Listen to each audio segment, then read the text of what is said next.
Iran Israel యుద్ధం ముగిసిందని America అధ్యక్షుడు Trump ప్రకటించారు. ఇరు దేశాలు కాల్పుల విరమణ ఒప్పందానికి వచ్చాయని తెలిపారు.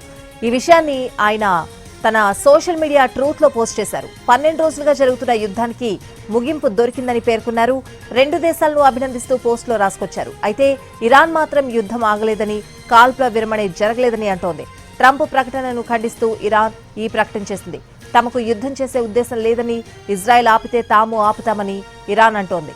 అంతకుముందు పశ్చిమాసియాలోని అమెరికా సైనిక స్థావరాలే లక్ష్యంగా టెహ్రాన్ ప్రతీకార దాడులు చేపట్టింది. ఖతార్, ఇరాక్, కువైట్, బహ్రెయిన్లోని అమెరికా స్థావరాలపై ఇరాన్ అటాక్ చేసింది. దోహాలోని యుఎస్ స్థావరంపై 6 మిసైళ్లను ప్రయోగించింది. ఈ దాడులను టెహ్రాన్ ధృవీకరించింది. ఎలాంటి ప్రాణ నష్టం జరగలేదని ఖతార్ వెల్లడించింది. ఇరాన్ ప్రతీకార దాడులు చేయడంపై అమెరికా డొనాల్డ్ ట్రంప్ సిచ్యువేషన్ రూమ్కు వెళ్లి పరిస్థితులను గమనించారు. శక్తివంతమైన మిసైళ్లను ప్రయోగించినట్లు ఇరాన్ ఆర్మీ దళాలు తెలిపాయి. ఇరాన్ దాడుల వేళ ఖతార్, కువైట్, బహ్రెయిన్ తమ గగనతలాలను మూసివేశాయి. అమెరికా సైనిక స్థావరాలే లక్ష్యంగా ఆపరేషన్ బషత్ అల్ ఫాత్ పేరుతో ఇరాన్ ప్రతీకార దాడులు చేపట్టింది.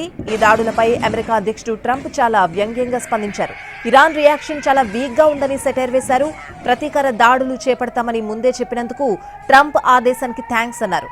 ఇరాన్ ముందే హెచ్చరికలు జారీ చేయడంతో అలర్ట్ అయ్యామని, ఎవరూ చనిపోలేదని, కనీసం గాయపడలేదని అన్నారు. ఇరాన్ మొత్తం 14 క్షిపణులను ప్రయోగించిందన్న ట్రంప్ వాటిలో 13 మిసైళ్లను అడ్డుకున్నట్లు చెప్పుకొచ్చారు.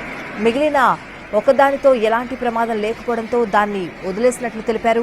ఈ దాడిలో అమెరికన్లకు గాని, ఖతార్లో ఉన్న పౌరులకు గాని ఎలాంటి ప్రాణ నష్టం, ఆస్తి నష్టం జరగలేదని అన్నారు. వైపు ఇరాన్ ప్రయోగించిన మిసైళ్లను తిప్పికొట్టినట్లు ఖతార్ రక్షణ శాఖ ప్రకటించింది. అల్ ఉదీద్ ఎయిర్ బేస్ పై చేసిన క్షిపణి దాడిని అడ్డుకున్నట్లు పేర్కొంది.